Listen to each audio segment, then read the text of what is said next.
तो आज का जो हमारा सेशन है, वो होने वाला है भारत के जो सबसे अद्भुत अनाज हैं, हमारे पुरातन अनाज, श्री धान्य जिन्हें हम कहते हैं। लेकिन हम श्री धान्य की चर्चा शुरू करें, उसके पहले हमें ये जानना ज़रूरी है कि आखिर हमें श्री धान्य की आवश्यकता क्यों है? क्योंकि महत्वपूर्ण ये है कि सबसे पहले बैकग्राउंड की भी हम थोड़ी-सी जानकारी ले लें। हर व्यक्ति चाहता है स्वस्थ रहना, हर व्यक्ति चाहता है कि वो स्वस्थ रहे, उसे कोई भी तरह की दिक्कत परेशानी नहीं हो, क्योंकि हर मनुष्य सुखी रहना चाहता है। सही बोल रहा हूँ, नहीं बोल रहा हूँ मैं? हर व्यक्ति क्या चाहता है कि वो सुखी रहे और सुख कब उसे मिलेगा? जब वो आरोग्य पूर्वक हो, स्वस्थ रहे। लेकिन आजकल अगर आप देखें, तो जो बीमारियों का प्रकोप है, माने हर बीमारी एक महामारी की तरह है। जैसे कोरोना अभी आया था अभी, सभी लोगों ने कोरोना का सामना किया और एक बात बड़ी स्पष्ट हो गई।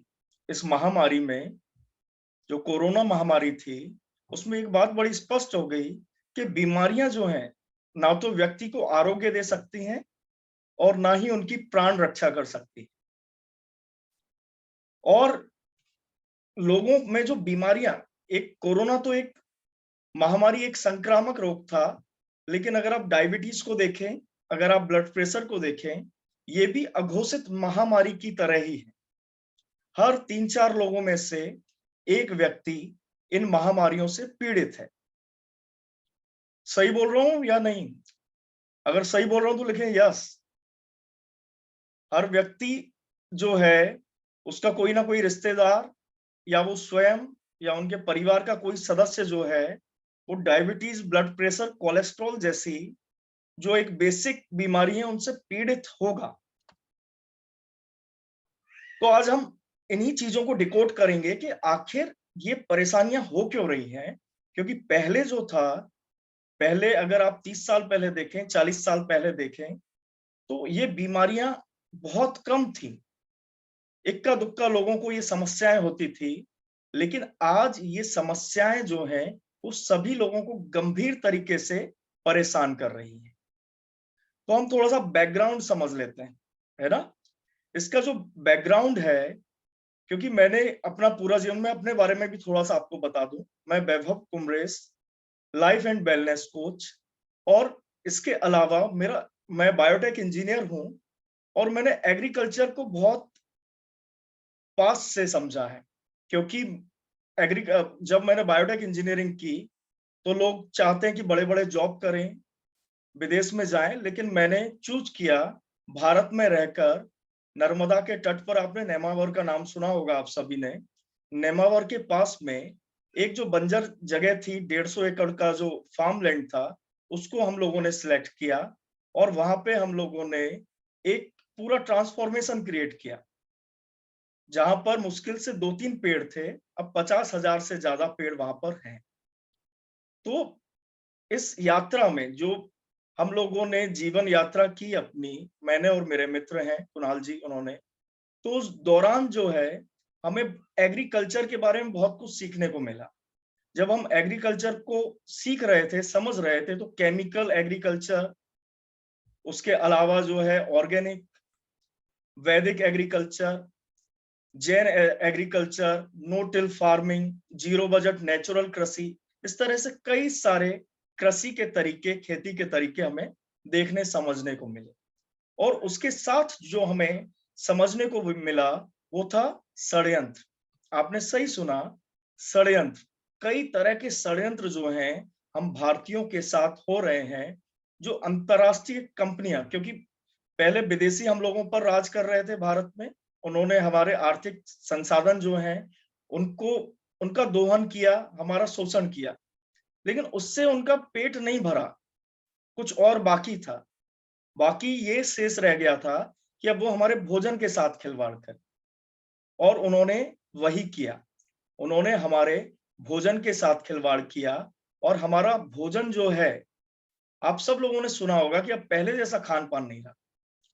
लेकिन पहले जैसा खान पान क्यों नहीं रहा इतनी जल्दी? जब आप जापान को देखेंगे, जब आप चीन को देखेंगे और पूर्वी एशिया के कुछ देशों को देखेंगे, उन्होंने अपने भोजन को नहीं त्यागा है।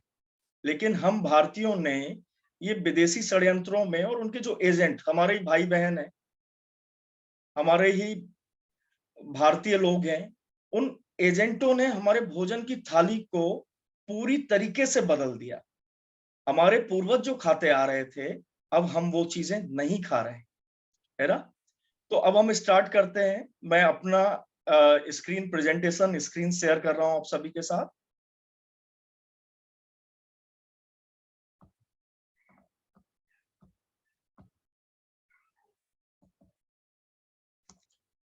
देखिए, श्री मार्ग, आरोग्य का राजपथ।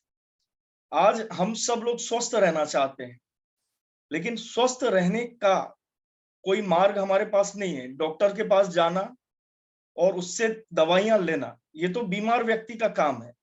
लेकिन अगर हम स्वास्थ्य चाहते हैं, हम आरोग्य चाहते हैं, हम बीमारियों से मुक्त होना चाहते हैं, और अगर हमें कोई बीमारी हो गई है तो हम चाहते हैं कि वो रिवर्स हो जाए, तो उसका कोई भी मार्ग जो है, वो आधुनिक चिकित्सा विज्ञान, जिसे हम मेडिकल साइंस एलोपैथी कहते हैं, उसके पास हमें स्वस्थ रखने का कोई उपाय नहीं। तो फिर स्वस्थ रहने का उपाय क्या है? स्वस्थ रहने का जो ये मार्ग है, जिसे हम कह रहे हैं श्री मार्ग। और श्री मार्ग एक ऐसा मार्ग है जिस पर चलकर हम लोग स्वस्थ और आरोग्य प्राप्त कर सकते हैं। अपनी बीमारियां, चाहे वो ब्लड प्रेशर हो, चाहे वो डायबिटीज हो, या उससे भी गंभीर बीमारियां हो, उनसे भी हम लड़ सकते हैं और उनसे भी हम मुक्त हो सकते हैं। आप लोगों ने एक बात जरूर गौर की होगी कि हम लोग ग्रोथ बहुत कर रहे हैं। हम बहुत बात करते हैं कि भाई भारत जो है 8% की ग्रोथ रेट से बढ़ रहा है, 9% की ग्रोथ रेट से बढ़ रहा है, और पूरी दुनिया में विकास हो रहा है। लेकिन ये विकास सिर्फ भौतिक साधनों का हो रहा है। मेडिकल साइंस में अगर आप देखें तो विकास हो रहा है नई नई दवाइयां इजाद करने का। लेकिन मनुष्य को बीमारियों से बचाए रखने के लिए कोई भी डेवलपमेंट नहीं हो रहा है, कोई भी साइंटिफिक अचीवमेंट हम लोगों ने हासिल नहीं किया है। जो डायबिटीज 50 साल पहले या 30 साल पहले थी, उसके रोगी बड़े हैं, उसके रोगी घटे नहीं है। उसके रोगियों की जो संख्या है वो बड़ी है। तो ये जो रोगियों की संख्या बढ़ रही है, भाई उसका कारण क्या है? डेवलपमेंट एक डायरेक्शन तो नहीं हो सकता है कि सिर्फ भौतिक साधनों का डेवलपमेंट हो और हमारे स्वास्थ्य जो है वो रिवर्स गियर में नीचे चल जाता जाए। आज इतनी कॉमन हो गई हैं बीमारियां। पहले किसी को ब्लड प्रेशर होता था, आज से 20 साल पहले तो एक न्यूज होती थी कि भाई किसी व्यक्ति को ब्लड प्रेशर हो गया। आज तो 18-20 साल के लोग भी ब्लड प्रेशर से, टाइप 2 डायबिटीज से पीड़ित हैं। आज अगर आप देखें पीसीओडी, पीसीओएस, इनफर्टिलिटी की जो प्रॉब्लम है वो बहुत ही कॉमन हो गई है, बहुत ही कॉमन होती जा रही है। हर व्यक्ति जो है इन समस्याओं का, किसी ना किसी समस्याओं का सामना कर रहा है। तो ये डेवलपमेंट का जो मॉडल है, वो डेवलपमेंट का मॉडल के पीछे कुछ और ही चीज छुपी हुई है, और वो उद्देश्य है पैसा कमाना। कुछ फैक्ट्स मैं आपको बताना चाहता हूं। जैसे हमारा जो देश है भारत, उनमें अगर हम बीमारियों के आंकड़े देखें तो बहुत ही तेजी से बढ़ रहे हैं, और लगभग भारत की 8.9% पॉपुलेशन वो डायबिटीज से पीड़ित है। आप सोच रहे हैं 77 मिलियन एडल्ट्स, 7 से 8 करोड़ लोग डायबिटीज से पीड़ित हैं। 25% एडल्ट पॉपुलेशन है वो कोलेस्ट्रॉल का सामना कर रही है। 32% लोगों में आयोडीन युक्त नमक खाने के बाद भी थायराइड का प्रॉब्लम हो रहा है। थायराइड ग्लैंड जो है उनकी ठीक से काम नहीं करती, और हार्मोनल इम्बैलेंस की प्रॉब्लम बढ़ती चली जा रही। 30% लोग ब्लड प्रेशर का शिकार हैं। तो अगर हम इनको सबको कंबाइन करें तो ये तो 100% से भी ज्यादा चला जाएगा। भारत में 15% कपल्स ऐसे हैं जो इनफर्टिलिटी की प्रॉब्लम से गुजर रहे हैं। उन्हें बच्चा पैदा करने में समस्या हो रही है, इसलिए उन्हें टेस्ट ट्यूब का सहारा लेना पड़ता है। और कुछ समस्याएं तो इतनी ज्यादा समस्याएं हैं कि बहुत से लोगों को बेबी एडॉप्ट करना पड़ रहा है। 8% वुमेन जो है वो PCOS और 14% वुमेन जो है वो PCOD का शिकार है, पॉलीसिस्टिक जो ओवरी सिंड्रोम और पॉलीसिस्टिक ओवरी डिसीज से शिकार है। इसी तरीके से भारतीयों में जो कैंसर जो एक कभी 20-30 साल पहले अगर किसी को कैंसर हो जाता था तो पूरे शहर में, पूरे टाउन में वो एक न्यूज होती थी कि इस व्यक्ति को कैंसर हो गया है। लेकिन आज 9% लोग ऐसे हैं जो अपने लाइफ टाइम में कैंसर के या तो शिकार हो चुके हैं या होने वाले।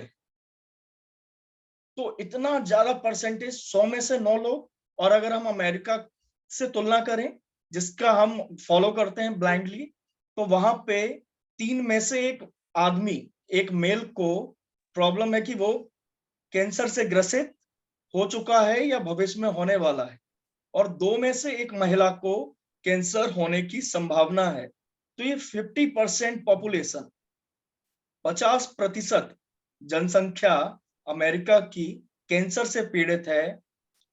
45% से ज्यादा जनसंख्या मोटापे से ग्रसित है। और हम भी उन्हीं लोगों का मॉडल फॉलो करते हुए उसी बीमारियों के रास्ते पर दौड़ते चले जा रहे हैं। तो ये जो वेस्टर्न मेडिकल साइंस का जो मॉडल है, जैसे आयुर्वेद का अगर हम मॉडल देखें तो आयुर्वेद का जो मॉडल था वो मॉडल था कि आपको मैं कहना चाहूंगा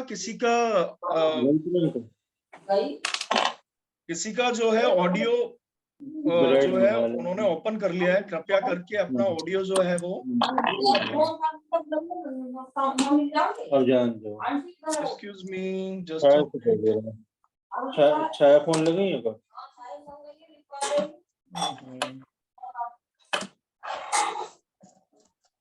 छाया अपना फोन लगी है।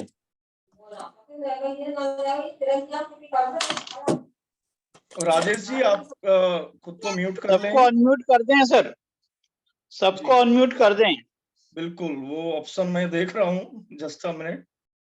राजेश जी को मैंने म्यूट कर दिया है ना। चलिए, तो जो वेस्टर्न मेडिकल साइंस है और आयुर्वेद की अगर हम तुलना करें, जो भारत का औषधि विज्ञान था, उन दोनों की अगर हम तुलना करें तो उसमें एक बेसिक डिफरेंस जो है कि आयुर्वेद की जो दवाइयां हैं वो सब जड़ी बूटी हैं, वैद्य खुद लेके आते थे और वो आपको पीस कर या उसकी दवाइयां बनाकर हमें दे देते थे। लेकिन जो वेस्टर्न मेडिकल साइंस है उसके अंदर रिसर्च से लेकर और मेडिकल का जो सिस्टम है, हमारे एंड जो यूजर तक आने में कई स्टेप्स हैं। तो ये जो मॉडल है वो पैसा कमाने का मॉडल है, वो बिजनेस का मॉडल है, वो स्वास्थ्य का मॉडल नहीं है।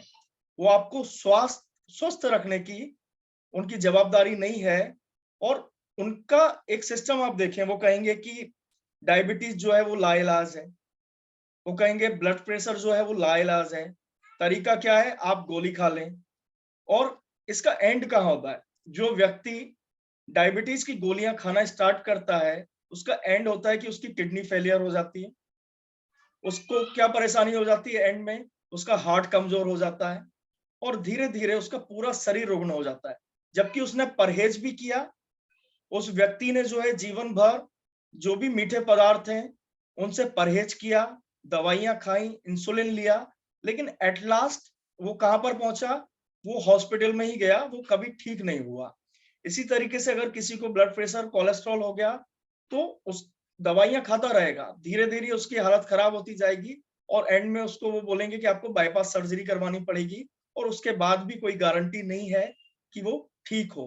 तो ये जो सिस्टम है ये किस तरह से काम कर रहा है, ये आपको दवाई दे रहा है किस बात के लिए, भाई ग्लूकोज का अगर प्रॉब्लम है कि भाई ग्लूकोज का लेवल हाई है तो व्यवस्था ये होनी चाहिए कि ग्लूकोज का लेवल नॉर्मल रहे या कम रहे।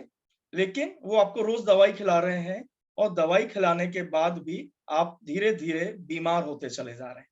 जैसे अगर किसी व्यक्ति को कांटा लग जाए, पैर में कांटा चुभ गया, लेकिन डॉक्टर क्या कर रहा है, उसको एंटीबायोटिक दे रहा है, उसे दर्द पेन किलर दे रहा है, लेकिन उसके कांटे को नहीं निकाल रहा है। वो कांटा जो चुभा हुआ है, उस कांटे को डॉक्टर नहीं निकाल रहा है। वो आपको रोज बुलाता है कि भाई हर महीने आप चेकअप के लिए आइए, और थोड़ा सा भारी पेन किलर मैं दे देता हूँ, थोड़ा सा और अच्छा पेन किलर दे देता हूँ, एंटीबायोटिक दे देता हूँ, लेकिन मेरा व्यापार चलता रहे। तो जो वेस्टर्न मेडिकल साइंस है वो एक व्यापारिक मॉडल है, और इसके अंदर आपको स्वस्थ बनाए रखने की कोई भी व्यवस्था नहीं। ये आपको पेन किलर देंगे कब, जब आप बीमार पड़ जाएं। चीन में एक कहावत थी, आज से 5000 साल पहले से वहां पे एक कहावत प्रचलित है कि सबसे अच्छा चिकित्सक कौन? सबसे अच्छा चिकित्सक वही है जो रोग आने के पहले 6 महीने पहले ही आपको स्वस्थ कर दे। क्योंकि रोग एक सूक्ष्म अवस्था में हमारे शरीर में पल रहा है। जैसे हम जाते हैं अभी और अपना हेल्थ चेकअप करवाते हैं, तो पहले ही पता चल जाता है ना कि आपको ये परेशानी है, आपको यूरिक एसिड आपका बढ़ा हुआ है। तो चीन में 5000 साल पहले से ये कहावत थी कि सबसे उत्तम चिकित्सक वही है जो रोग आने के पहले ही उसका निदान कर, और मध्यम चिकित्सक वो है जो रोग उत्पन्न हो गया तो उसके बाद उसका निदान कर रहा है। तो 5000 साल पहले वहां पे ऐसी व्यवस्था थी कि लोग चिकित्सकों को पैसे दिया करते थे, किस लिए? कि हम बीमार ही ना पड़े। चिकित्सक उनका परीक्षण करता था, नाड़ी परीक्षण करता था, उनकी कहाँ पे ऊर्जा ब्लॉकेज हो रही है परीक्षण करता था, और उनको स्वस्थ रखता था। अगर वो बीमार पड़ जाता था तो उल्टा चिकित्सक को पैसे देने पड़ते थे, इलाज तो करना ही पड़ता था और पैसे भी देने पड़ते थे। तो 5000 साल पहले ऐसी व्यवस्था थी, और आज क्या व्यवस्था है कि हर व्यक्ति बीमार हो जाए तो ज्यादा से ज्यादा हमारा व्यापार चलता फलता फूलता रहे।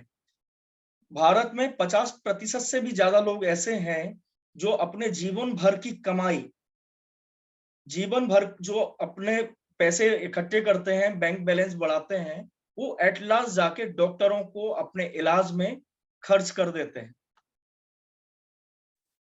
तो आपने सुना होगा कि ये लाइफ स्टाइल प्रॉब्लम है, ये लाइफ स्टाइल डिसीजेज हैं, और लाइफ स्टाइल के कारण ये डिसीजेज हो रहे हैं। तो क्या लाइफ स्टाइल ही मेन कारण है? हाँ, लाइफ स्टाइल कारण तो है। क्या मुख्य कारण लाइफ स्टाइल ही है?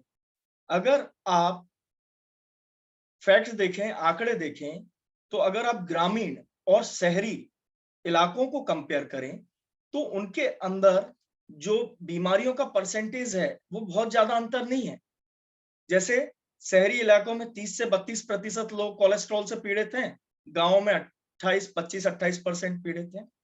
गांव के व्यक्ति को भी डायबिटीज है, शहर के व्यक्ति को भी डायबिटीज है, एक टीचर को भी डायबिटीज है, एक ऑटो चलाने वाले को भी डायबिटीज है, एक डॉक्टर को भी ब्लड प्रेशर है, और एक आम व्यक्ति को भी ब्लड प्रेशर है। तो सभी की लाइफ स्टाइल अलग अलग है, लेकिन बीमारियां सभी को कॉमन है। आप लोगों ने देखा होगा कि बहुत सारे आजकल जिम जाने वाले लोग भी हार्ट अटैक का शिकार हो जा रहे हैं। वो तो एक्सरसाइज कर रहे हैं, वो तो अच्छी लाइफ स्टाइल को अपना रहे हैं, अच्छे हेल्थ फूड सप्लीमेंट्स ले रहे हैं, लेकिन उसके बाद भी उनके पास भी वही सेम प्रॉब्लम है। तो ये लाइफ स्टाइल प्रॉब्लम है या कुछ और है? क्योंकि होता क्या है कि बहुत से लोग जो हैं वो ये चाहते हैं कि आपको मेन रीजन पता नहीं चले, क्योंकि जो लोग आपको दवाई दे रहे हैं वही लोग आपको जहर भी दे रहे हैं। जैसे मैं गांव में रहा तो मैंने गांव के लोगों से चर्चा की कि भाई आपने ये जो नेचुरल खेती आप जो लोग करते थे वो आपने बंद क्यों कर दी? तो बुजुर्गों से मेरी बात हुई, उन्होंने बताया मुझे कि 80 के दशक में, जिसे हम हरित क्रांति कहते हैं, 80 के दशक में सूट बूट पहने हुए कृषि वैज्ञानिक अधिकारी गांव का भ्रमण करते थे, और उन्हें क्या कहते थे कि दुनिया चांद पे पहुंच गई है, तुम लोग गाय और गोबर में ही पड़े रहना। इस तरीके से उन्होंने धीरे धीरे लोगों के अंदर हीनता की भावना भरी कि भाई आप जो कर रहे हो वो सही नहीं कर रहे हो, गलत कर रहे हो यार, गाय गोबर से भी कोई खेती होती है क्या? तो लोगों ने, चूंकि वो लोग पढ़े लिखे थे, उन्होंने अपनी पढ़ाई लिखाई का गलत फायदा उठाते हुए लोगों को भ्रमित किया और उन्हें केमिकल बेचने पर विवश कर दिया। अब वही लोग जो हैं, क्योंकि अगर आप देखेंगे यही अंतरराष्ट्रीय कंपनियां जो केमिकल का व्यापार करती हैं, वही अंतरराष्ट्रीय कंपनियां जो है उनके बड़े बड़े इन्वेस्टमेंट हैं बड़ी बड़ी फार्मास्यूटिकल कंपनीज में, रिसर्च सेंटर्स में। तो यही लोग आपको बीमारियां भी दे रहे हैं, जो केमिकल्स आप खा रहे हैं, और दूसरी तरफ यही लोग आपको दवाइयां भी दे रहे हैं। इन्होंने मेडिकल साइंस ने 1 साल के अंदर कोरोना की वैक्सीन बना ली, लेकिन ऐसा कुछ उन्होंने इलाज नहीं बना पाया कि भाई व्यक्ति को डायबिटीज हो ही नहीं, व्यक्ति को ब्लड प्रेशर हो ही नहीं, क्योंकि वो बनाना ही नहीं चाहते। जितना रिसर्च पश्चिमी वैज्ञानिकों ने दवाइयों को बनाने में किया है, अगर उसका 10% एफर्ट भी वो फूड साइंस में लगाते, तो मनुष्य इतना बीमार ही नहीं होता। आज मनुष्यता जितनी बीमार है, इतने विकास होने के बाद, इतने साधन होने के बाद, उतनी पहले कभी भी नहीं थी। तो मेन रीजन क्या है? तो मुख्य कारण जो है, हम जो अनाज खा रहे हैं, मुख्य हमारा आहार क्या का स्रोत क्या है? अनाज। आपने सुना भी होगा, जैसा खाओगे अन्न वैसा रहेगा तन मन, है ना? ये कहावत बड़ी प्रचलित है। तो हमारा मुख्य आहार, हम सुबह चाहे नाश्ता करें, चाहे लंच करें या डिनर करें, तीनों जो हम मुख्य भोजन लेते हैं, उसके अलावा जो हम स्मॉल मील्स लेते हैं, उसके अंदर कोई ना कोई अनाज जरूर लेते हैं। और अनाज के साथ क्या दुर्गति हुई है? आपने कभी सोचा कि हम फल तो 20-30 तरह के खाते हैं साल भर में, हम ड्राई फ्रूट भी कई तरह के खाते हैं, हम लोग जो है सब्जियां भी कई तरह की खाते हैं, लेकिन हम अनाज 2 ही खा रहे हैं। और वो भी कौन से अनाज खा रहे हैं? गेहूं और चावल। गेहूं में भी आपको एक फैक्ट आपको पता है या नहीं, मैं आपको बताना चाहूंगा कि जो ये हरित क्रांति हुई, इस दौरान हमारे जो देसी वैरायटी के गेहूं थे, जो हमारे पूर्वज खाते आ रहे थे कुछ क्वांटिटी में, उनको हम बोलते थे हसिया गेहूं, बंसी गेहूं, कटिया गेहूं। ये जो हमारी देसी वैरायटी थी, इन देसी वैरायटी को रिप्लेस कर दिया गया मैक्सिकन वैरायटी के हाइब्रिड गेहूं से। तो अब जो हम तक पहुंच रहा है, वो कौन सा गेहूं है? हाइब्रिड वैरायटी का गेहूं, जिसके साथ हमारी जेनेटिक सिमेट्री नहीं। यही गेहूं मैक्सिकन लोग भी खाते हैं, लेकिन चूंकि मैक्सिकन लोगों की जेनेटिक सिमेट्री है, तो वो लोग डायबिटीज से कम पीड़ित हैं, लेकिन हम भारतीय, क्योंकि हमारी जेनेटिक सिमेट्री नहीं है, इस वजह से हम उससे ज्यादा पीड़ित हैं। दूसरा अनाज जो हम खा रहे हैं वो है चावल। हमारे पूर्वज जो चावल खाते थे, वो अनपॉलिश्ड चावल होता था, और वो भी कई वेराइटीज का चावल होता था, किसी एक वैरायटी का चावल नहीं खाते थे हम। आजकल क्या हो रहा है कि वो जो चावल हम खा रहे हैं, वो भी हाइब्रिड वैरायटी का चावल हम खा रहे हैं। तो हम 2 अनाज खा रहे हैं, गेहूं और चावल, और वो भी हाइब्रिड वैरायटी का गेहूं और चावल खा रहे हैं। आपको यहां तक क्लियर हुआ? अगर क्लियर हुआ तो लिखें यस, चैट में लिखें यस। यहां तक जो मैंने आपको एक्सप्लेन किया, जो हम खा रहे हैं मुख्य रूप से, वो गेहूं और चावल खा रहे हैं। अगर आपको यहाँ तक क्लियर है तो लिखें यस। Thank you. बहुत सारे लोगों, हनुमान जी, सुदर्शन जी, और बहुत सारे लोगों ने अपने नाम से, अतुल जी। तो हमारा जो मुख्य भोजन था, वो लालच के कारण, वो व्यापारिक उद्देश्यों के कारण बदल दिया। क्योंकि अगर आपको व्यापार करना है हम भारतीयों के साथ, हम भारतीय तो हर चीज उगाते थे, हम तो कोई पैकेट चीज लेते ही नहीं थे, हम तो हमारे घर की जो रसोई थी वही प्रोसेसिंग का कारखाना था। लेकिन आज जो है हमारा 50-60% फूड जो है वो प्रोसेस्ड हो गया है, और बाकी जो फूड है वो भी हाइब्रिड हो गया है। तो इस तरीके से हमारे फूड को पूरा चेंज कर दिया। तो भाई अब समस्या जो है, कांटा क्या है? कांटा है कि हम गलत फूड खा रहे हैं। तो उसका समाधान दवाई कैसे होगा? अगर मान लीजिए मैं छोटी मात्रा में, कम क्वांटिटी में रोज कोई जहरीली चीज खाता रहूं, तो मेरा शरीर तो रुग्ण होगा ही। अब मैं उसको दवाई से कैसे ठीक करूंगा? मुझे सबसे पहले तो उस गलत चीज के इस्तेमाल को ही रोकना पड़ेगा ना। मैं उस गलत चीज से बचूंगा, तब तो दवाई भी असर करेगी, तभी तो औषधि असर करेगी। अगर भोजन में ही मैं विष लेता रहूंगा, तो किस तरीके से जो है दवा असर करेगी? समझ रहे हैं? तो रास्ता क्या है? रास्ता ये है कि जहां गलती है उसको हमें ठीक करना पड़ेगा। दवाइयां जो हैं, डॉक्टर के पास जाना, डॉक्टर बदलना, डॉक्टर चेंज कर देना, दवाई चेंज कर देना कोई भी विकल्प नहीं है। डॉक्टर आपको नई दवाई देगा, लेकिन वो आपको ये नहीं बता रहा है कि आपका मुख्य कारण क्या है। मुख्य कारण है कि जो हार्मोनल इम्बैलेंस हमारे अंदर क्रिएट हो रहा है, वो इस वजह से हो रहा है क्योंकि हम गलत तरह की चीजें अपने भोजन में ले रहे हैं। जैसे पहले हमारी देसी गाय थी, देसी भैंस थी, आज जो है उसको हार्मोन के इंजेक्शंस लगा लगा के ज्यादा दूध निकाला जा रहा है, ज्यादा दूध प्रोड्यूस किया जा रहा है। तो जब इतना गलत हार्मोन्स हमारे बॉडी में जाएंगे तो पीसीओडी, पीसीओएस की समस्या जो महिलाओं में हो रही है, नपुंसकता की जो समस्या पुरुषों में हो रही है, तो उसका होना कोई भी आश्चर्य की बात नहीं है। तो फिर रास्ता क्या है? क्या सॉल्यूशन है? सॉल्यूशन है हमारे पूर्वजों का भोजन। क्योंकि हमने सुना है कि पहले जैसा खान पान नहीं रहा, तो पहले हम पता तो करें हमारे पूर्वज आखिर खाते क्या थे। लोग बोलते हैं अरे गेहूं चावल का कैसे? भाई गेहूं चावल भी आप खाएं, उसके लिए मैं मना नहीं कर रहा हूं आपको, लेकिन सबसे पहले आप जाने कि हमारे पूर्वज क्या खाते आ रहे हैं। तो अगर आप देखेंगे, अभी कुछ दिनों पहले मैं अपने गृहनगर गया, मेरा गृहनगर है होम टाउन चंदेरी। मैंने वहां पे पूछा कि पहले हमारे यहाँ कौन सा अनाज होता था। 2-3 लोगों से मैंने चर्चा की जो बुजुर्ग थे, तो उन्होंने कहा कि पहले तो कोदो लगाते थे, हम लोग कोदो कुटकी लगाते थे, अपने खेत में 40 कुंटल होता था। कोई बोल रहा है कि उसी का व्यापार होता था। तो फिर मेरे दिमाग में आया कि भाई ये जब लगाते थे हमारे एंसेस्टर्स, तो फिर उन्होंने बंद क्यों कर दिया? तो बंद करने का कारण भी आप जानेंगे तो एक और षड्यंत्र आपको पता चलेगा कि इन लोगों ने, चूंकि हम लोग मुख्य आहार क्या था हमारा, ये मोटे अनाज, ये हमारा मुख्य आहार था। क्या खाते थे हमारे पूर्वज? ज्वार खाते थे, कोदो खाते थे, कुटकी खाते थे, कंगनी खाते थे, सामा खाते थे, और भी कई अनाज थे, रागी है ना, मक्का है। इस तरीके से कई अनाज जो है वो वर्ष भर बदल बदल के खाते थे। जैसे हम आज सब्जियां जो है बदल के खाते हैं ना, एक ही सब्जी हम रोज नहीं खाते। और रोज हम 4 दिन अगर भिंडी लगातार हम खा लेंगे तो 5वें दिन हम भिंडी खा ही नहीं सकते। हम कहेंगे नहीं आलू बनाओ आज तो, या पनीर बनाओ। तो हम सब्जियां तो बदल बदल के खा रहे हैं, लेकिन अनाज हमने सीमित कर दिए 2।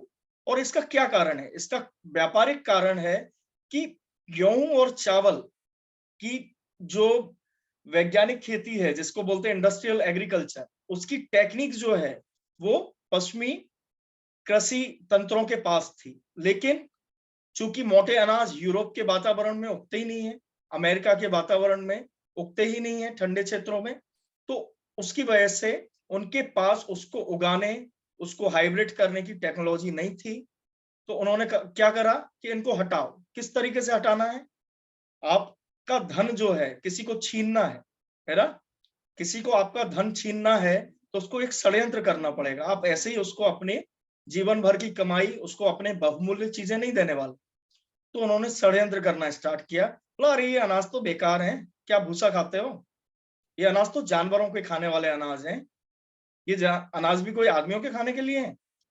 तो कई तरीके के भ्रम इन्होंने एक साथ मिलकर, सब लोगों ने एक साथ मिल गए, क्योंकि इनको पैसा कमाना, सारे ठग एक साथ मिल गए।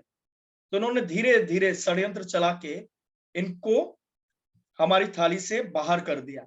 और हरित क्रांति जो है, हरित क्रांति को अगर आप षड्यंत्रों की क्रांति कहें तो ये गलत नहीं होगा। ये पूर्णतः षड्यंत्रों की क्रांति थी, और विदेशी जो धनाढ्य वर्ग था उनके द्वारा ये प्रेरित थी। और इसमें क्या हुआ? इसके अंदर हुआ कि पहले हमारे जो जेनेटिक डाइवर्सिटी थी, हमारे जो बीज थे, हर किसान अपने बीज सुरक्षित रखता था, वो रखना बंद हो गया, वो नष्ट हो गए। लाखों बीज जो थे देसी वैरायटी, क्योंकि हर वैरायटी, हर खेत का बीज अलग था, वो सब नष्ट हो गए, वो सब खत्म हो गए। दूसरा क्या हुआ? उन्होंने हमें हाइब्रिड वैरायटी के बीज हमारे भोजन में परोस दिए, और वो भी अच्छा कह कहकर उन्होंने हमारे जो फसल थी, पहले किस तरह की फसल होती थी। मैं उत्तराखंड में रहा हूँ, सारी स्टडीज मैंने उत्तराखंड में की है अपनी कॉलेज की, इंजीनियरिंग और उसके बाद एमटेक।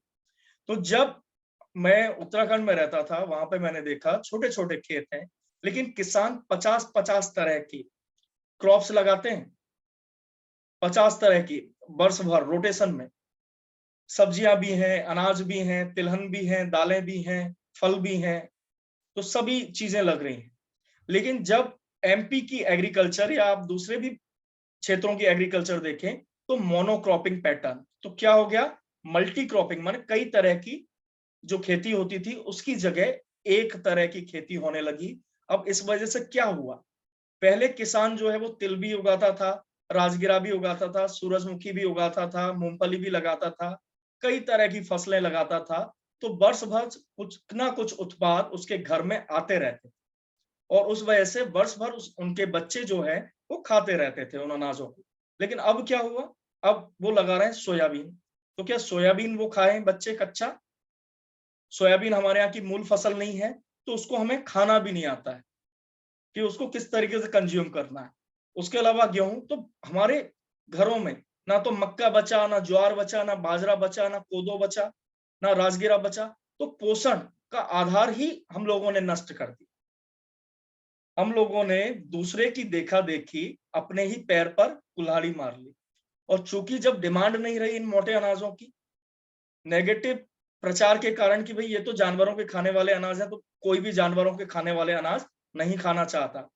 कोई भी हीनता से ग्रसित व्यक्ति क्या चाहेगा, धनाढ्य वर्ग क्या कर रहा है, सेठ जी क्या कर रहे हैं, उन्होंने कहा सेठ जी तो गेहूं खा रहे हैं, तो भाई अपन भी गेहूं खाएंगे, ज्वार को हटाओ, कोदो को हटाओ, कुटकी को हटाओ।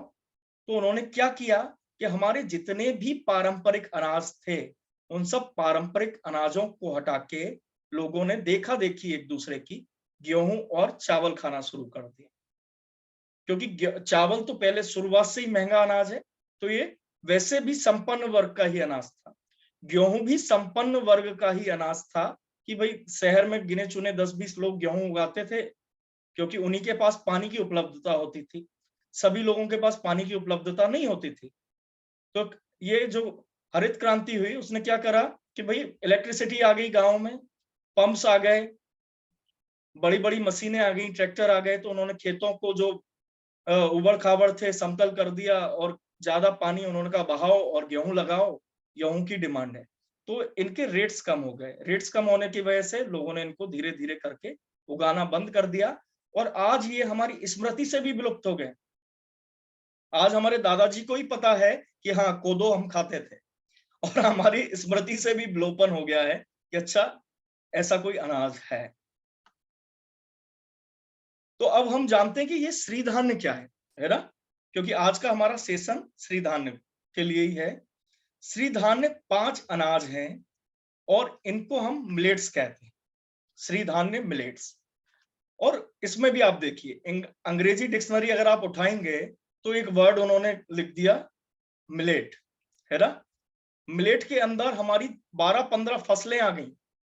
मिलेट वर्ग के अंदर क्या हुआ, हर फसल का अलग नाम था। भारत में तो कोदो, कुटकी, कंगनी, सांवा, मकरा, रागी, ज्वार, बाजरा। लेकिन अगर मिलेट आप किसी भी शहरी व्यक्ति से पूछें मिलेट का अर्थ, तो कहेंगे बाजरा। क्यों? क्योंकि अंग्रेजी डिक्शनरी में बाजरा ही दिया हुआ है। लेकिन मिलेट जो है वो एक फसल ना होके हमारी जो धान्य फसलें हैं, जो अनाज है, उनका एक वर्ग है जिसके अंदर अलग अलग फसलें हैं। उन्हीं में से 5 फसल जो हैं, क्योंकि शास्त्रों में जो है मिलेट जो मोटे अनाजों को श्री धान्य कहा गया है। श्री का मतलब होता है लक्ष्मी, है ना, और धान्य का मतलब होता है अनाज। और आपने अष्टलक्ष्मी में जो दूसरी लक्ष्मी है वो है धान्य लक्ष्मी। धान्य माने बोलते हैं ना घर में धन धान्य बना रहे, तो सिर्फ सोना चांदी और पैसे खनकते पैसे वो माँ लक्ष्मी का स्वरूप नहीं है। माँ लक्ष्मी का स्वरूप जो है वो अन्य रूप में भी है। और अन्य रूप में भी कौन से अनाज, 5 ऐसे अनाज जिन्हें हमारे शास्त्रों में बहुत अच्छा कहा गया है। वो कौन से अनाज हैं? वो अनाज में आपको ये देखिए इस तरीके से दिखते हैं कुछ ये अनाज, छोटे छोटे अनाज हैं। इन्हें हम तृण धान्य भी कहते हैं, है ना, तृण धान्य, क्योंकि ये घास वर्गीय फसलें हैं और ये बहुत ही स्टर्डी फसलें हैं। इनको ना तो ज्यादा पानी की जरूरत होती है, ना ज्यादा देखभाल की जरूरत होती है, और ये सुरक्षित भी रखता है।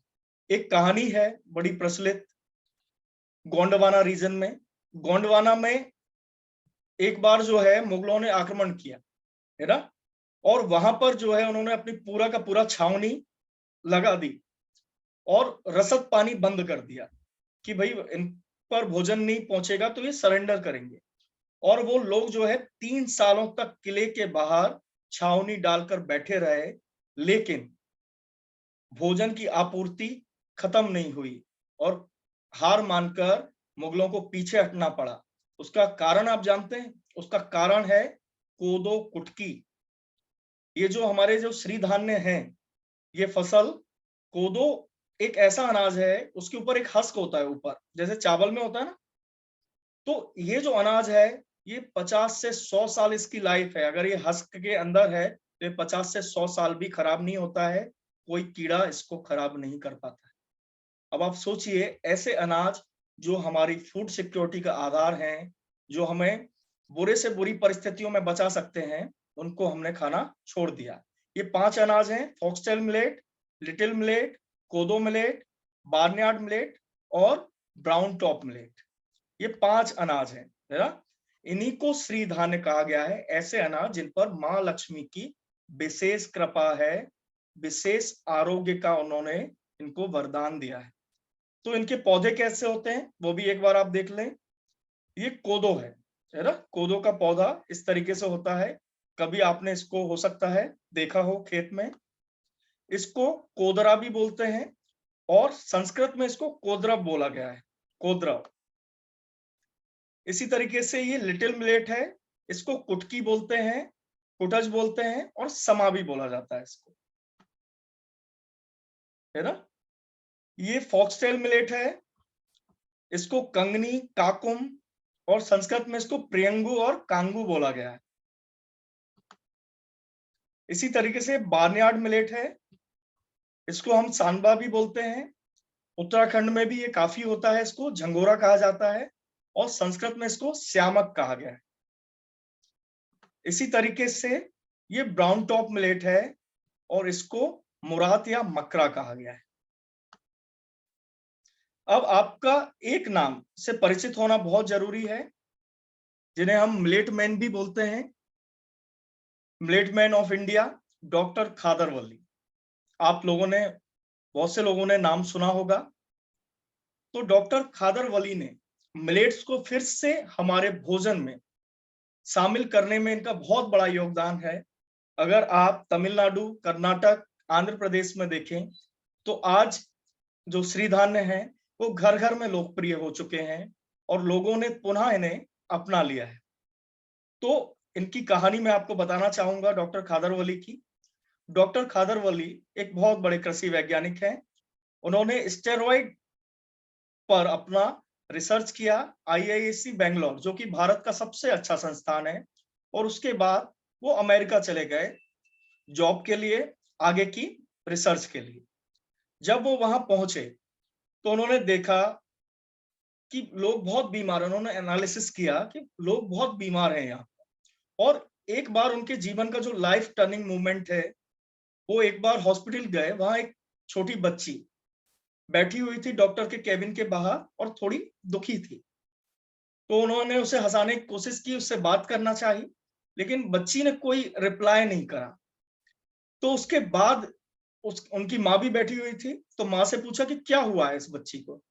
तो माँ ने कहा अब मैं क्या बताऊं कि क्या हुआ है इसको। उन्होंने कहा नहीं बताइए, मैं साइंटिस्ट हूँ, आप मुझसे शेयर कर सकते हैं।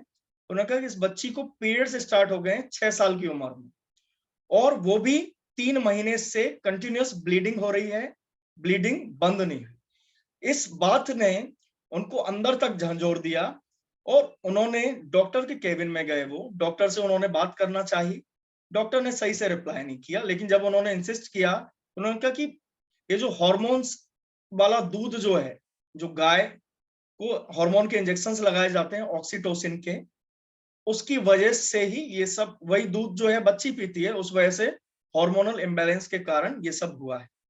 जब उन्होंने विचार किया कि भाई भोजन के कारण ही रोग हो रहा है, तो औषधि से कैसे वो ठीक होगा, किस तरीके से दवा से वो ठीक होगा। तो डॉक्टर खादरवली उसके बाद भारत आ गए और भारत के सारे क्षेत्रों का, जनजातीय क्षेत्रों का, जहां पे लोग स्वस्थ थे, उन्होंने वहां जाकर अध्ययन किया और भारत के उन्होंने कई सारे अनाज जो है उन्होंने सिलेक्ट किए। जैसे छत्तीसगढ़ का जो एरिया है और तमिलनाडु, कर्नाटक के जो जनजातीय इलाके हैं, वहां पे ये हमारे भारतीय अनाज, उन्होंने ये जो श्री धान्य है वो अभी तक सुरक्षित रखे हुए हैं।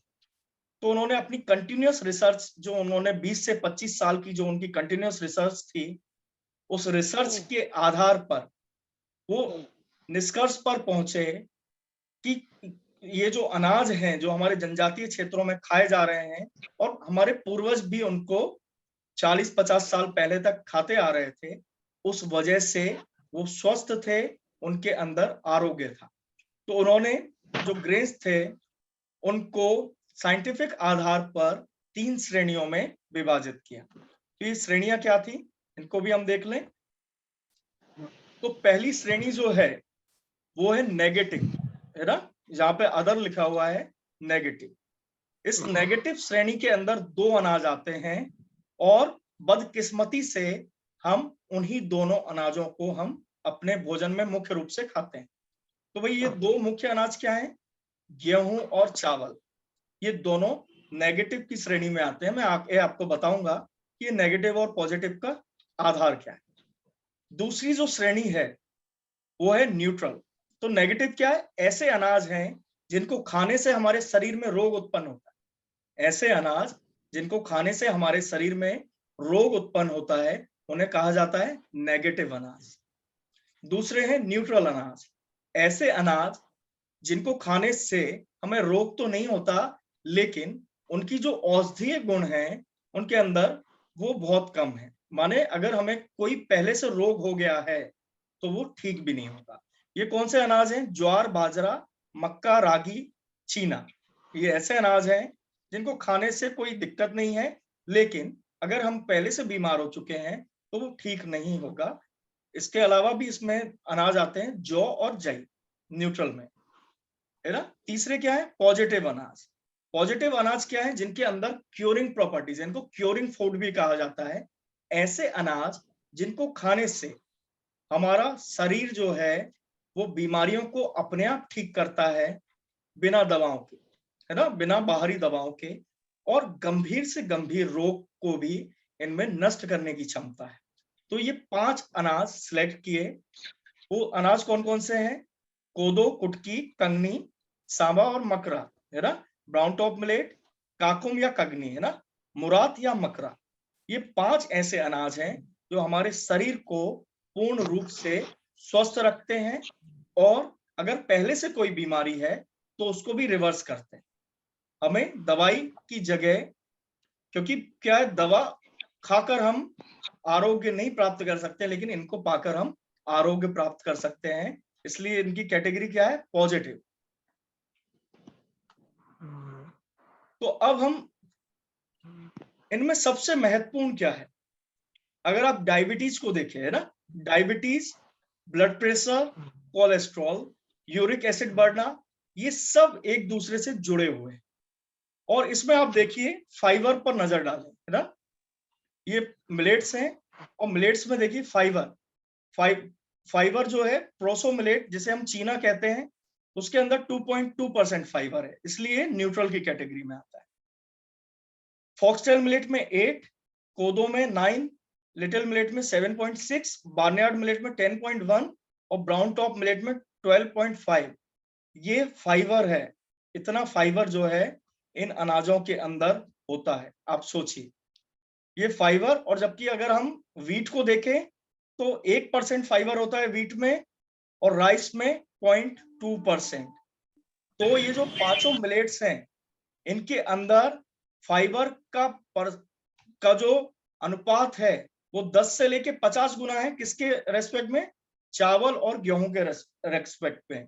और यहीं पे एक कड़ी आपको मिलती है कि फाइबर, और ये व्हीट का जो मैंने आपको फाइबर बताया है, ये क्या है? ये बिना पिसा हुआ गेहूं, अगर आप पीस के और उसको छान देते हैं तो उसके अंदर जो 1% फाइबर है वो भी बाहर निकल जाता है, वो 1% फाइबर भी नहीं बचता है। तो पहली चीज, फाइबर नहीं है गेहूं और चावल में। दूसरा जो कारण है, दूसरा कारण है ग्लाइसेमिक इंडेक्स। गेहूं और चावल का ग्लाइसेमिक इंडेक्स बहुत ज्यादा होता है। आप कहेंगे ये ग्लाइसेमिक इंडेक्स क्या होता है?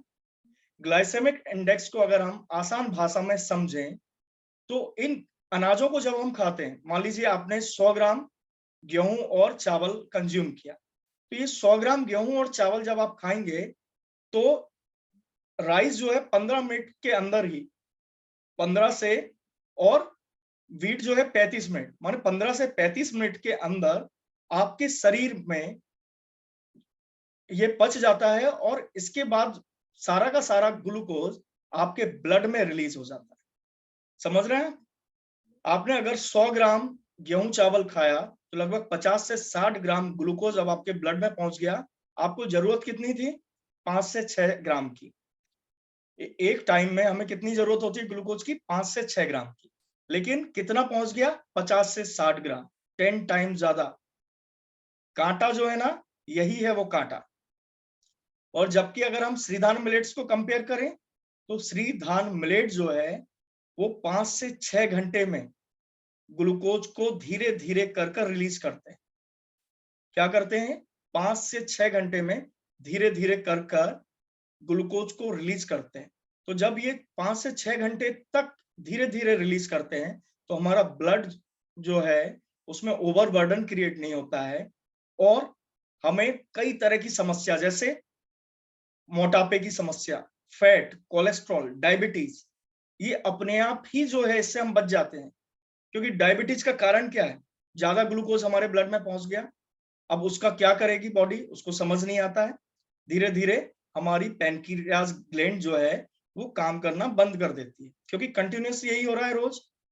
इसी तरीके से फैट क्यों बनता है? हमारे पास अतिरिक्त ग्लूकोज है, और ग्लूकोज क्या है? हमारे सारे मेटाबॉलिक पाथवे जो हैं उनका आधार है। मुख्य आधार कहां से स्टार्ट होते हैं? एक्स्ट्रा ग्लूकोज है ना? जैसे ईंटें हैं हमारे पास, ज्यादा ईंट हो गई तो चलो एक कमरा और बना लेते हैं। तो हमारा शरीर भी क्या है? एक फैक्ट्री है जिसके अंदर कई तरह के बायोमोलिक्यूल्स बन रहे हैं, कई तरह के हॉर्मोन्स, स्टेरॉइड, सब कुछ बन रहे हैं हमारी बॉडी के अंदर ही।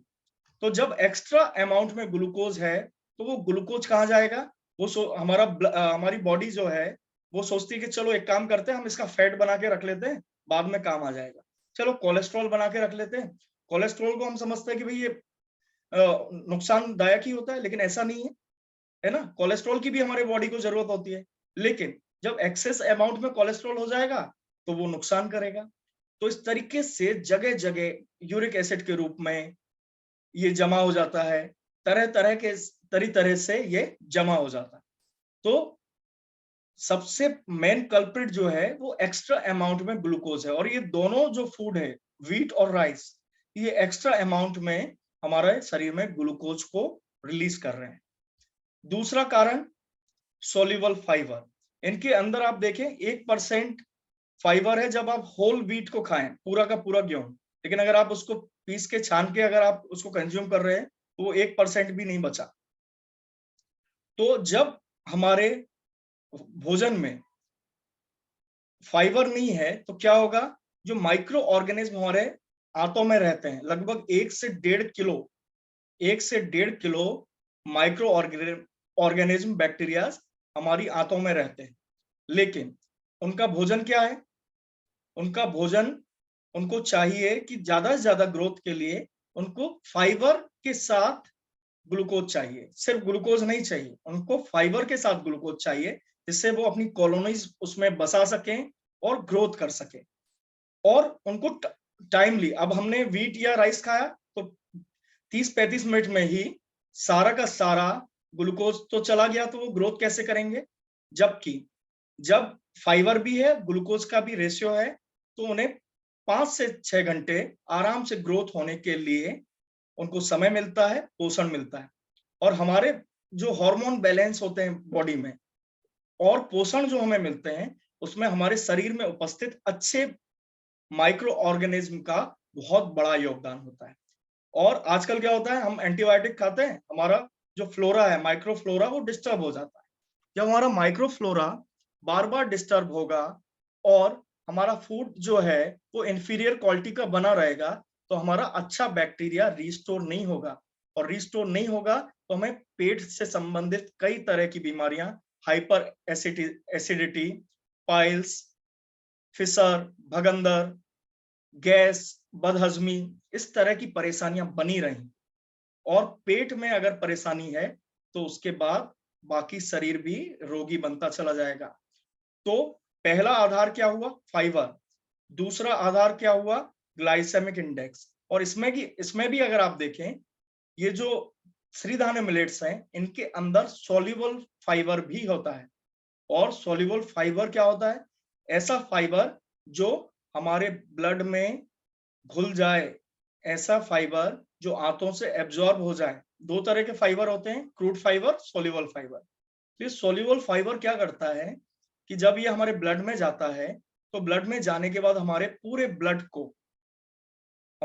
ब्लड में उपस्थित जितने भी मेटाबोलाइट्स बने हुए हैं सेल्स से, क्या होता है, देखिए हमारे शरीर में बहुत सारी सेल्स हैं, तो उनके अंदर कुछ बन रहा है, कुछ टूट रहा है। जो टूट रहा है तो उसको किडनी फिल्टर करके निकाल देती है। लेकिन ये सोल्यूबल फाइबर उन विषाक्त चीजों को एब्जॉर्ब कर लेता है, जिससे किडनी को फिल्ट्रेशन में मदद मिलती है।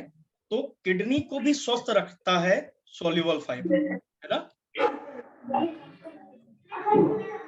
एक मिनट, मैं पानी पी लूं थोड़ा सा, है ना। तो ये क्या करता है कि हमारे आंतों को भी स्वस्थ रखता है, हमारे ब्लड को भी स्वस्थ रखते हैं श्रीधान्य। और उसके अलावा इनके अंदर ग्लाइसेमिक इंडेक्स इनका कम होने के कारण धीरे धीरे ग्लूकोज को रिलीज करते हैं। उस वजह से डायबिटीज, ब्लड प्रेशर, हाइपरटेंशन से लेके कोलेस्ट्रॉल की प्रॉब्लम और यूरिक एसिड की प्रॉब्लम, इन सब से हम बचते हैं। और अगर हमें हो भी गया है तो ये रिवर्स होता है धीरे धीरे।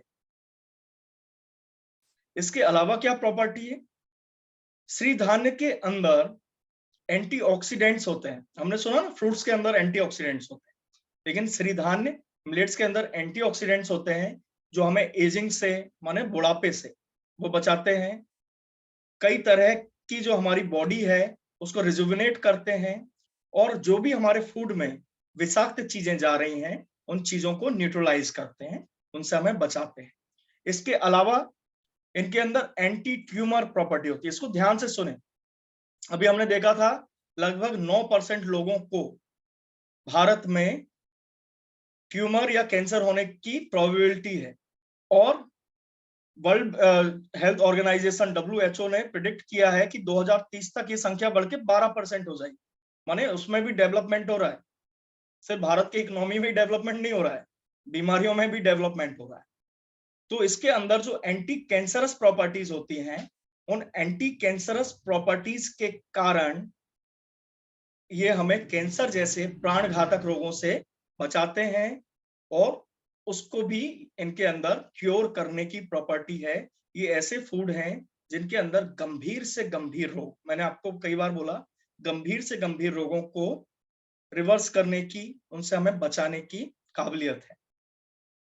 तो इसके अलावा, क्योंकि श्रीधान्य, ये तो मैंने कुछ पॉइंट्स आपको, जो मोटे मोटे पॉइंट्स हैं वो मैंने आपको गिना दिए, लेकिन इसके अंदर अलग अलग, अब आप पूछेंगे कि भाई इसको हो गया, है ना, कि इसके अंदर हेल्थ प्रॉपर्टीज है, वो आपको समझ में आ गया। लेकिन इनका टेस्ट कैसा होता है, खाने में कैसे हैं, क्या कड़वे होते हैं, क्या कसेले होते हैं, क्या इंफीरियर होते हैं? नहीं।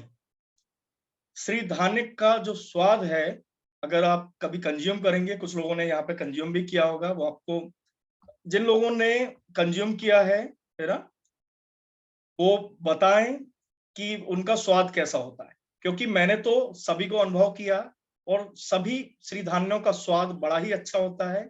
स्वाद में मृदु होते हैं, देखिए अभी वेरी टेस्टी है ना, ओप्पो, आपका नाम भी लिख दें है ना, क्योंकि आपने, तो ये जो स्वाद है, श्रीधान्यों का स्वाद जो है बड़ा अच्छा होता है, टेस्टी होते हैं, और हमारे पूर्वज भी इनको खाते आ रहे हैं ना। सुकन्या जी बोल रहे हैं 4 साल से वो कंज्यूम करते आ रहे हैं, पूजा जी बोल रहे हैं वेरी टेस्टी, और डॉक्टर धर्मेंद्र जी बोल रहे हैं ज्वार बाजरे के समान ही होता है, ठीक लगता है। अब इसका जो है, मेघना मैम क्या आप मीट में हैं? मेघना मैम अगर हैं तो चैट में मुझे बताएं प्लीज।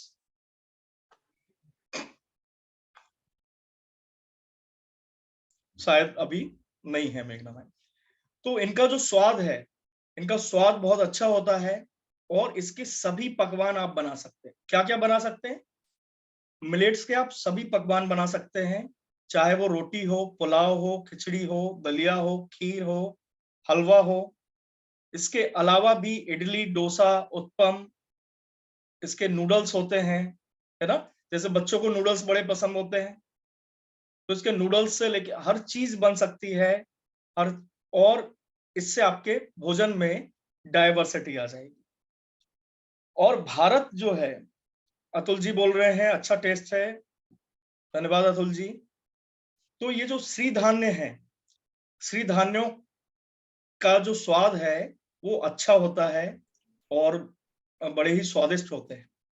अब इनको बनाने की एक विधि जो है, क्योंकि अगर आप इन्हें अपने किसी रोग को ठीक करने के लिए खाना चाहते हैं, आप चाहते हैं कि मेरा कोई रोग जो है वो ठीक हो, तो उसका एक बहुत ही अच्छा प्रोबायोटिक, आप लोगों ने सुना होगा भाई, योकल्ट खाएं, प्रोबायोटिक ड्रिंक पिए, तो एक प्रोबायोटिक रेसिपी है, जो सबसे उत्तम रेसिपी है ऐसे लोगों को जो अपने स्वास्थ्य कारणों से बहुत परेशान हैं, वो दवाई खा खा कर तंग आ चुके हैं, वो चाहते हैं कि भाई स्वस्थ रहें, स्वास्थ्य समाधान के लिए वो चाहते हैं, तो उसे हम बोलते हैं अम्बली, अम्बाली।